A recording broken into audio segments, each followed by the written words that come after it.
Shame on all of you. All of you. Ma'am, could you What is your job? Could you identify yourself and you? Grace Holland. Doug is the only one. These tears are not for you, it's for the community. Fuck all of you. What is your job? You're going to let people go houseless and hungry. You had somebody in here saying they're going to shut down a place that helps people. You've been in my house. I've had dinner with you. You are a slimy snake, Joe Moss. Yep, ma'am. Don't shush me. You're interrupting everybody else's life. Yep, you can. I'm going to interrupt you. Just calm down and tell us what. Don't you dare tell me to calm down. You're directly responsible for people being cold and hungry. I realize that none of you have many people of color in your places. That man does. Listen to him. Listen to him. He has houses people in his district. He knows. Shame on all of you. I want to mention that a deputy was called to Justin, anyone else? come in. No, sir. Yeah. Okay. As far as I know, I think that there was one. I think there were two, because Okay. you see one that's on camera, but I was told afterward by somebody who was at the meeting that there was someone behind the dais as well. Yeah, you never tell a woman to calm down. That's not what When you do. in the history of ever has that ever worked? Yeah, but you don't. Yeah, I'm just going to leave it at that. So it doesn't appear that anything major happened. I mean, Yeah. Oh, yeah. Other than that, Mrs. Lincoln House, the play. I don't even think we need to discuss national news. We need to go right to it. Yeah. Okay. Yeah. Okay. I had not seen the document, and You have to do the lead in. all right. In my hands, I'm holding paperwork and a document about a tentative settlement proposal for $4 million. By the way, this is 2 J's in a pod. I'm sorry, this is 2 J's in a pod. I'm Mary Ellen Murphy. Go ahead. And I'm Sarah Leach. Okay. I've got it in my hands. You can hear it. I've seen it before. Okay. I haven't. We just plain calm down. Yeah, right. Would you just calm down? Fuck you. Okay. I hadn't seen it. I hadn't seen it. So all right, for the readers, because even the ones who have been along for this ride, it's been a minute. It's been almost 2 full calendar years since this document was created. Yes. So what she's referencing right now is the $4 million settlement proposal that would have settled the Adeline Hambley Ottawa County Health Officer litigation that was from 2023 against the County Board of Commissioners. How this sort of came about is they had a mediation. They went into closed session on November 3rd. I want to say that was a many hours long closed session. Yeah. A lot of people cycling in and out. They came out. I was notified not too long after it was over what the general terms were in terms of what was agreed to. Right. And I am not even kidding, but within 48 hours, I had a paper copy of that proposed settlement agreement with the terms between the attorneys in my home mailbox. That's right. You don't know how it got there. I don't know how it got there. Christmas came early, I guess. So I called up the attorney that was representing Adeline Hambley at the time, and she confirmed the authenticity of the document. So then I published the story and I don't often take credit, but this is the one story that I absolutely take credit for. That was probably the biggest scoop of my career. And within a matter of days, the county tried to backtrack and withdraw out of this settlement because it turned out that what they had agreed to, they actually could not fulfill. There were a lot of problems in terms of, what the insurance authority would authorize and what the county's liability insurance policy said. And so it sounds to me like they were not actively involved in some of these negotiations, and that's probably why we got into the mess that we did. And then Hambley's attorney, a few days after that, filed to enforce the agreement. And then that led us to where we are today from yesterday's meeting. Okay. It states $4 million. I know.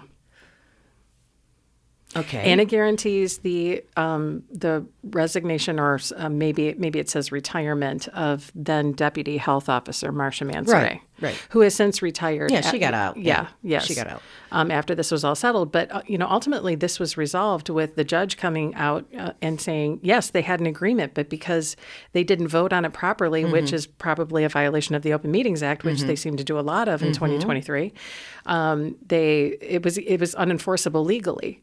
So then they had to go back to the drawing board and do renegotiations after all of this gets kind of aired out. But then Board Chair Joe Moss goes around the conservative media circuit saying that this was a contrived media narrative. Yeah, I would like an apology. You need a public apology. I'm going to throw it out there right now. Commissioner Moss, you need to stand up at the next meeting and publicly apologize to Sarah Leach because she was right all along. He was willing to pay $4 million to get rid of Adeline Hambley. What does that and then put Nate Kelly in there, an HVAC guy? Are you kidding me? Well, I think that at that point, to be honest with you, because this had blown up in their faces, and I don't think that they ever anticipated the amount of quality legal representation that Hambley was going to have. And I'm not even trying to, compliment Sarah Riley Howard. No, I know you're not. It's just honestly, it was a good case. Yeah. And Sarah is a competent attorney. She specializes in workplace law, and when you have those factors together, you're able to put up a pretty good legal strategy, and they just were out of their league. And they never anticipated that this was all going to blow up because they thought that they were the county commissioners and they were the board and what they said goes, and it's just get her out. But then by then it had escalated for like 11 months, right? And so they were basically trying to do anything to make this go away. Unbelievable. Even with a $4 million price tag. I mean, even if you would have thrown out $1 million, where was your head on this, Commissioner Moss? How desperate were you? Well, and remember, you owe Sarah Leach an apology, and I better hear it, and it better be made public. Oh, I'm sure when pigs fly.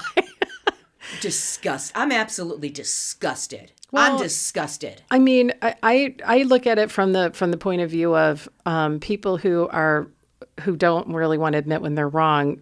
I think that other people can see it, and I think a lot of people saw it for what it was. Yeah, but he's got reelected. What does that tell you? But that's not necessarily doesn't really say much about me. Okay. It's not a commentary on this specific situation. I Right. mean, he was popular in his district for what he politically stands for. Okay, but okay. All I'm saying is, I do my job without fear or favor. And I don't expect anyone to fear me, and I Right. don't expect people to think that I'm going to be afraid of them Right. when I do my job.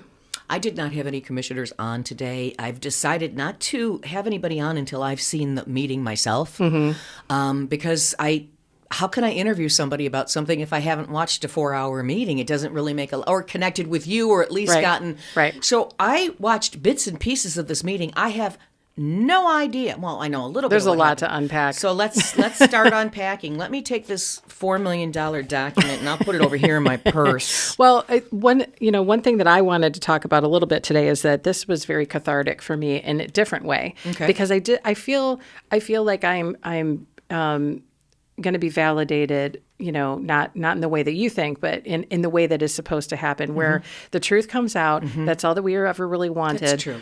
And the facts speak for themselves, and then the audience decides, who to believe. But just think about this for a moment. I'm in this, covering this, day in and day out for basically 11 months at this point. It's the biggest, pinnacle moment up until that point in this 2-year tenure of OI. And then we have this, huge bomb drop with this $4 million settlement. And then this second bomb drop about, now we don't have a $4 million settlement. And then, it kind of gets played out in the narrative of, did they or didn't they? And people want to believe that, whoever they want to believe without really looking at independent facts, even though I did embed that document that was validated in my own reporting, whatever. So here we are. And then we get into the next year. We have a court hearing where the clerk is testifying as to what happened during this closed session. The judge boots everybody out of the courtroom, myself included. You were there, I remember. And basically simply says that because this is pertaining to a closed session, the courtroom can't be open and the testimony has to be taken in private. And so I did that. That's really when I started to get irritated. So then I went to my company leadership at the time because I was still working at the Holland Sentinel, and I appealed to the Michigan Press Association's legal team and also my company leadership. And then I was the one who basically initiated this lawsuit from the Holland Sentinel to get that transcript released. Wow. So then we go back to court, and then the judge hears it and denies the request for us to have that unsealed. And then that gets appealed up to the Court of Appeals. Now, by then, I was terminated from Gannett at this point. And so then it kicks it back down to the lower courts. So we're waiting for more and more stuff to happen. But as the new board comes in, they're settling all of these lawsuits, right? So this is an easy one for them because there was no monetary consequence for them. The Sentinel wasn't even asking for their attorney's fees to be paid. They just want the closed session minutes released. Now, I'm actually very pleased with that because originally we were asking for the transcript of Justin Roebuck's, the county clerk's testimony during that January 24 hearing. Right. But the closed session audio is even better because now we have the source material, not his interpretation of what his memory was of that meeting. We're getting audio too? We're getting the closed session minutes. Yeah. I mean, screw the testimony. We don't even need the testimony at that point because we know exactly what was said. We don't need to hear his version or interpretation or memory of what was said. Oh, wow. So we're going to hear Moss in his own words. And it's a very cathartic moment for me.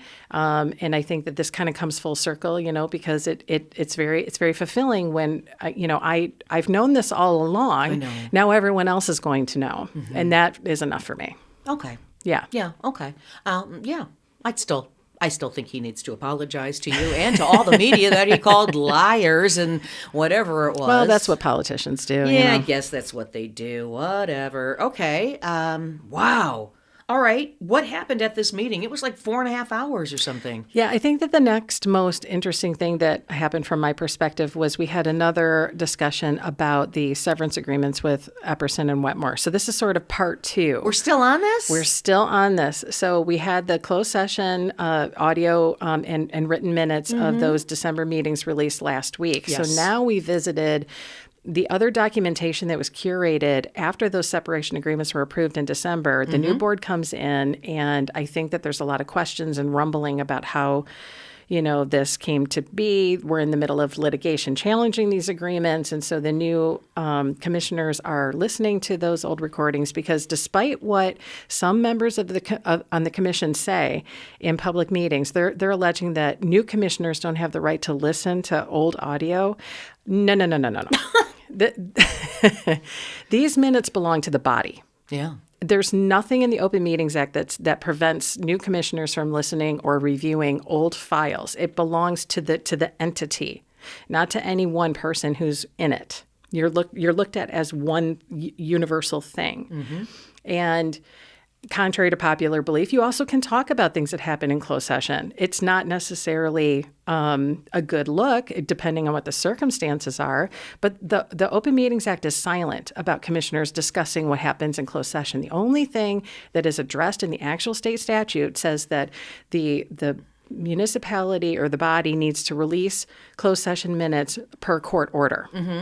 And so we had that in this case. We had the county accepting a settlement for this to resolve this settlement's, litigation, and the judge signed an order saying, "Okay, this resolves it by court order. I'm ordering you to release the minutes." And this so was that's a what judge happened. in Grand Rapids. Correct. Got it. Okay. Yes. Yep. Oh, we've had judges all over the place. Well, we've had to. I know. Yeah. Okay. Yeah. Muskegon, Kent, Yep. Allegan. Yeah, we've had to though. Yeah. Okay.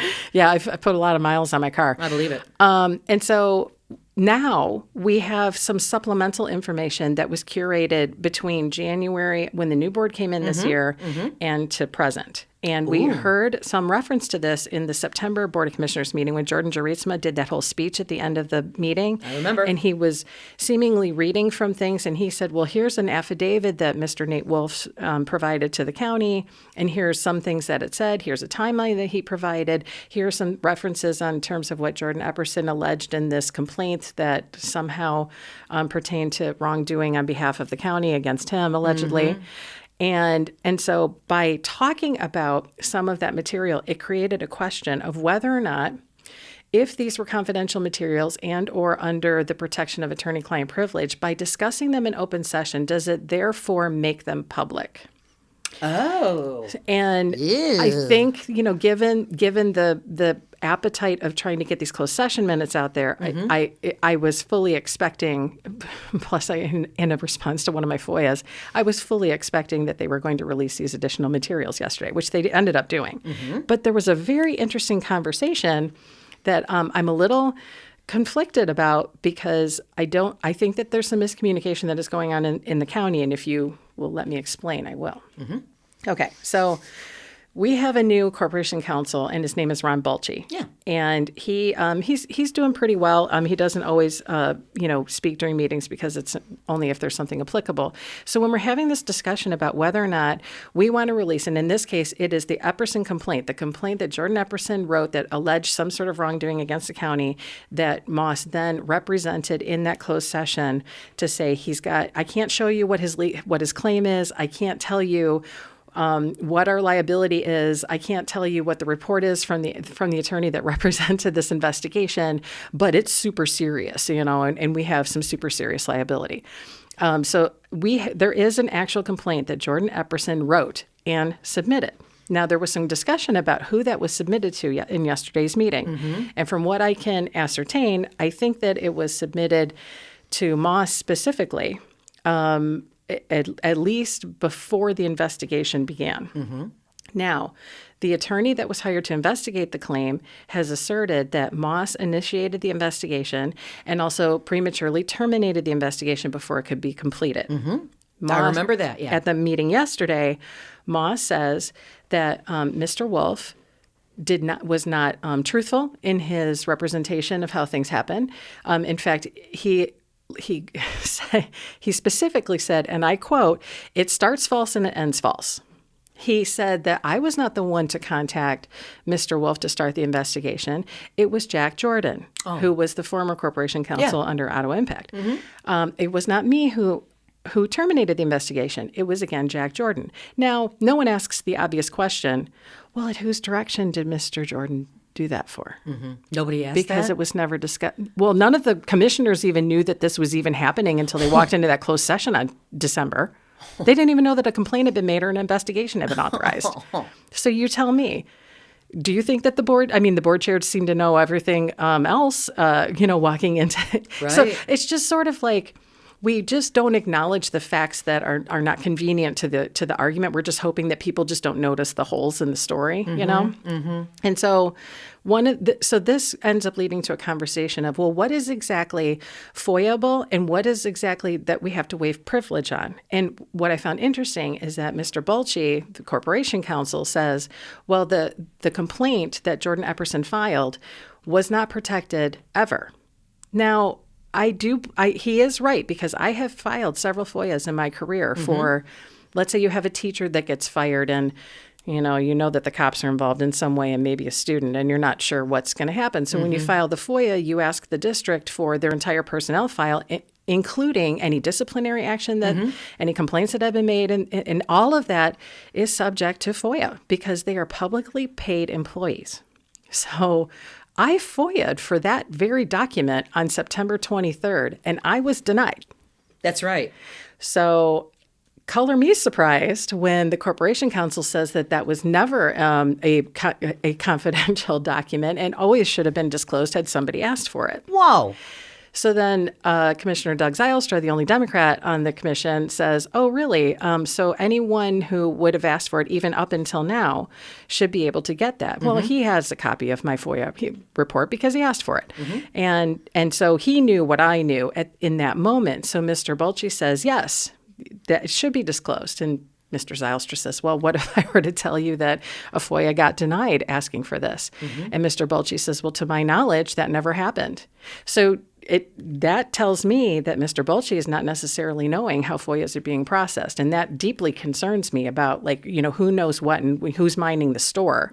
And then another interesting aspect is that there's another document. And now the Wolf affidavit, Mr. Wolf is asked to provide what his memory is in terms of how this investigation started, who contacted him, who authorized it, who ended it, what did he provide Mr. Moss prior to leading up to this December closed session kerfuffle.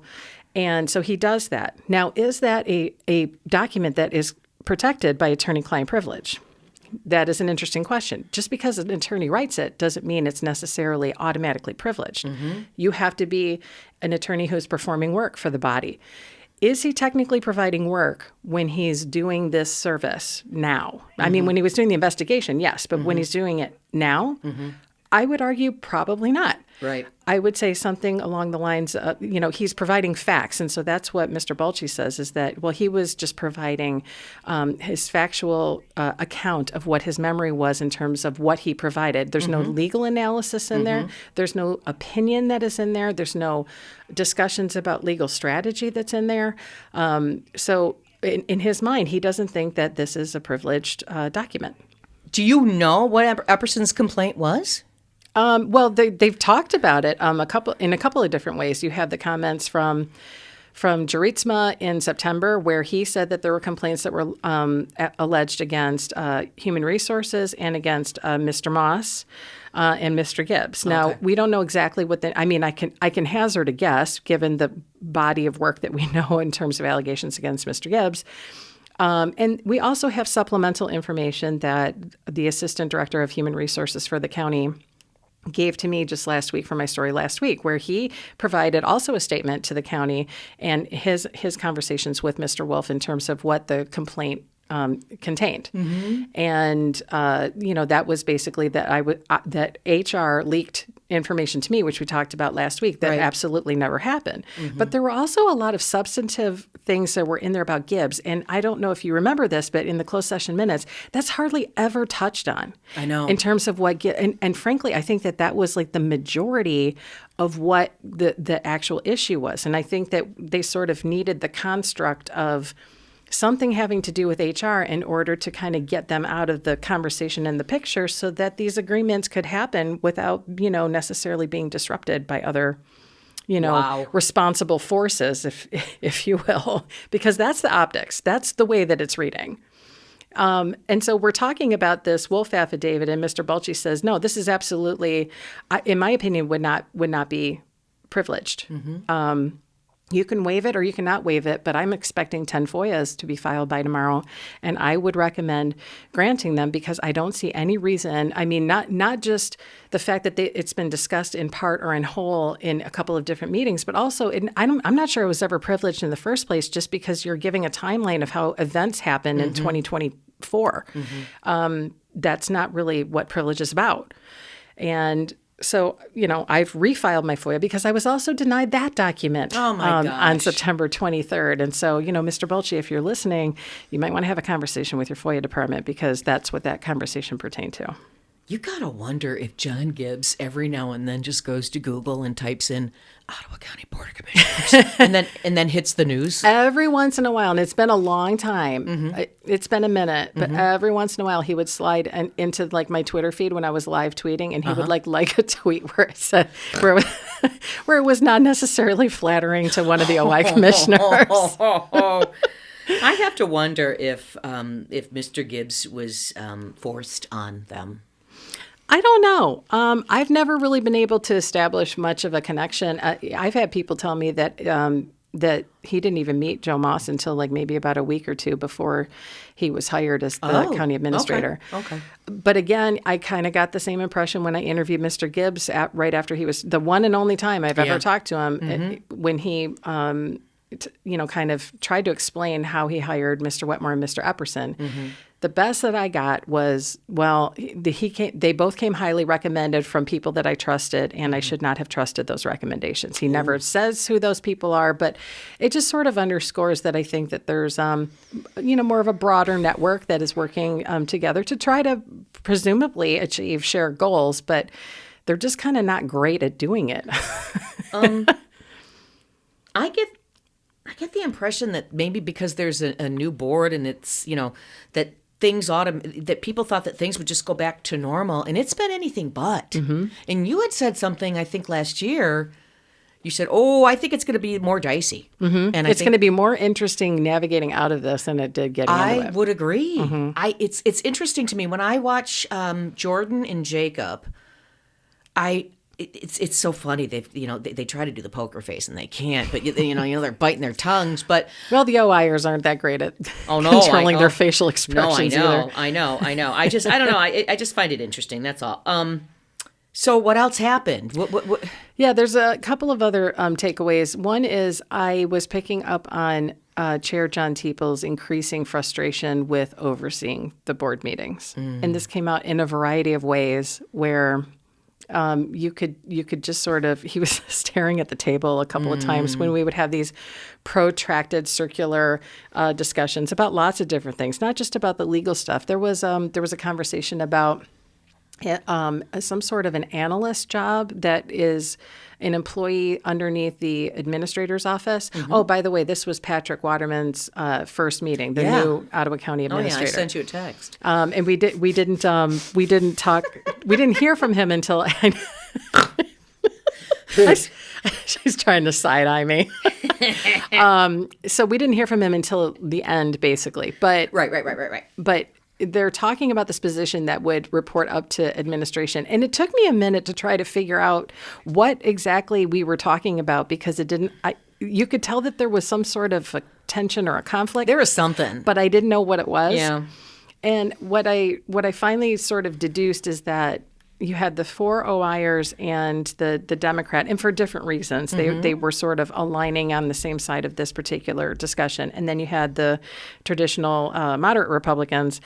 The minority in the group, they essentially were arguing that we should have all of these kinds of positions that administration was asking for in this particular case to come before the board as a batch like they do all the other departments and, review them, rubber stamp them, ask a couple of questions.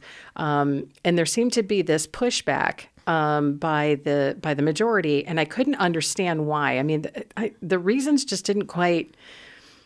I don't know. They didn't quite gel for me. I mean, I think that there's an argument to be made. If this is going to bottleneck the board, there's too many positions to review. This is going to create huge delays in hiring processes for department heads. And That's why you have an HR department. And it's going to lead. Yeah, that's exactly what they were saying. However, that's not quite the way that they articulated it. They were just like, well, this is different, and admin should be able to be admin. And I'm just like, that's not quite. Why aren't we really articulating this point better? And what I suspect is happening is that the majority is probably nervous with Patrick Waterman starting, and given the resistance that Ottawa Impact made towards his hire. I mean, in fact, they were quite insulting and derogatory in the meeting where he was selected. Yeah, they were. And those are words that you can't take back. And I think that they're probably nervous that if they force administration to come before the board with every single tiny thing that they have, then this could set Patrick up to fail. I don't know if that's a valid argument. I don't know if that's really, I don't know. But that's my spidey sense sort of telling me that that's what that underlying tension was, but no one's saying what they actually mean. We're all having like these proxy conversations, and you're just like, this doesn't make any sense to me, like why we're arguing about this. This is insanity. And it went on for like over an hour. What happened with, help me out, Community Action Agency? Please, what happened with that? Because all I heard was the White House, the White House, the White House. But the White House says this, and the White House says that. And I'm like, I don't care what the White House says. They're cutting, basically, they're cutting all of the funding for the grants that the Community Action Agency receives. And so the White House is, or well, the federal government. The federal government. And because we have a shutdown, we don't have a budget. Right. So those funds disappear. Okay. And we're right at the beginning of a fiscal year, and it looks like that's the intention of Republicans in Congress is to follow the direction of the White House, which is to eliminate that funding. Okay, that's what that was. And all so about. we had OIR saying, well, churches and nonprofits should step up, which they've already stepped up, Sylvia. They've already stepped up, and within 2 weeks they will be out of food. Yeah, I talked to them yesterday. I know what I'm doing, so you don't know what you're doing. Well, to just throw that out. Well, churches need to step up to the plate, and so do nonprofits.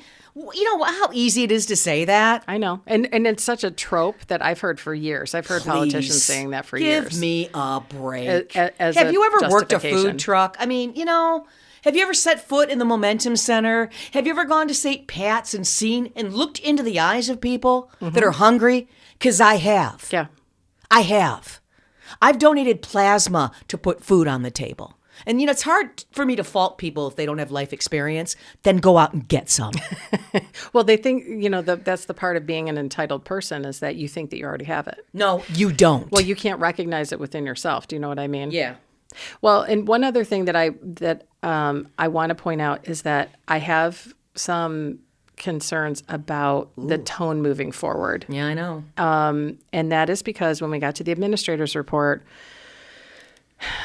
outgoing interim administrator Gary Rosema got up to the dais, and I was expecting him to say, hey, it's my last day, because that's what Ron France did, the interim deputy administrator. And he's like, peace out, homies, thanks for the memories. Yeah.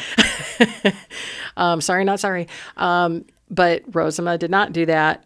He started criticizing Commissioner Doug Zylstra. Oh, boy. To which Zylstra attempted to interrupt him and say, you can't address me directly in your administrator's report. Like, what are you doing? And Rosema pivoted and started talking more about appropriate, things about the county. And then at the end of his comments, Mr. Zylstra attempted to get recognized by Teeples and said, according to Robert's Rules of Order, I have the right to respond if you recognize me. And Chair Teeples said, well, he didn't say no, but he said, you can do it in public comment. Well, okay, so public comment was already over. Yeah.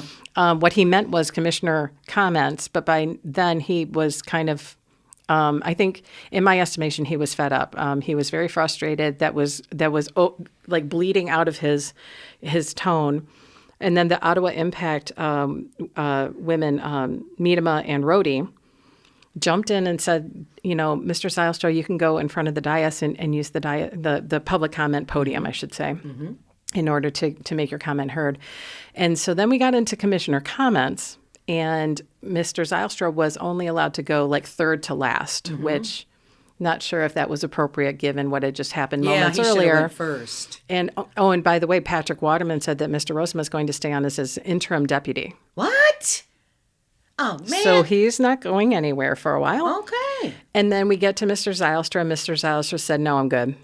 And he just stared at the table. So there's a palpable tension. There's a fracturing in this board that is probably deeper than it was in January.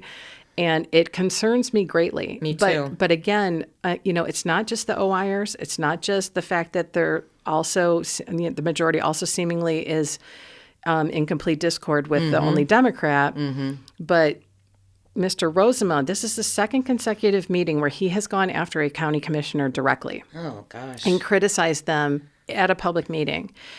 I just work here, but in my opinion, I do not think that is appropriate, regardless of who the commissioner is or how justified the comments are. You take this is not the forum. There's a time and a place, and that's just petty. Yeah.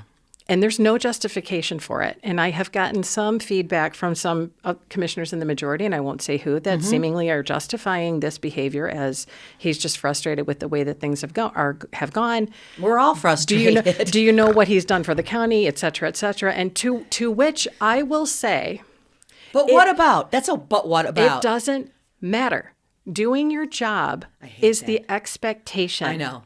You were hired to do this thing, kills and me I when know people he do came. I know he came out of retirement. Oh, I know. And I think that we can all be grateful. But sure, I'm not getting handed out any medals for continuing to cover Ottawa County after I got fired. It's your job, right? I mean, that was a choice that I made. Right. I didn't need anybody's thanks. That's what my choice was. Right. I didn't expect anything, and it should not be used as a justification for bad behavior. We did not excuse John Gibbs when he treated Jacob Bonema this way for over a year in 2023. How soon we forget. But the ends justify the means. No, they don't. Wow. And I will just put one last word of caution out there. The absence of bad does not mean the presence of good. Okay? So just because more bad things haven't happened, just because more lawsuits haven't been filed, just because there's not more controversial situations to deal with, does not confirm that you are in a healthy place. So please stop making that false equivalency out there in the ether. If you are supporting the board majority, God bless you, but that it doesn't, those two things are not connected thoughts. Jeez. One doesn't mean the other. There's no correlation there. Right. It just means that maybe we just haven't had the next bad thing happen. And I can see the potential for Yeah, I bad can things too. happening the way that this is going. I do know that the churches in the pantries, within 2 weeks, they will be out of food. Okay, so if people can get some extra groceries, that would be great. I did get some feedback. When I said sit down, boomer, or whatever. I'm a baby boomer, you guys. I'm on the tail end of it. I was just poking fun. It wasn't personal. I'm a baby boomer. Okay. Why were people saying stuff about Oh, it? somebody commented about, well, I'm standing up for boomers. No. Even if it was a Democrat boomer, I would have said, boomer, sit down, okay? I'm a boomer. Good to see you. Yeah, you too. All right, we got to go. Bye. Bye. Bye. This has been 2 J's in a Pod. Subscribe.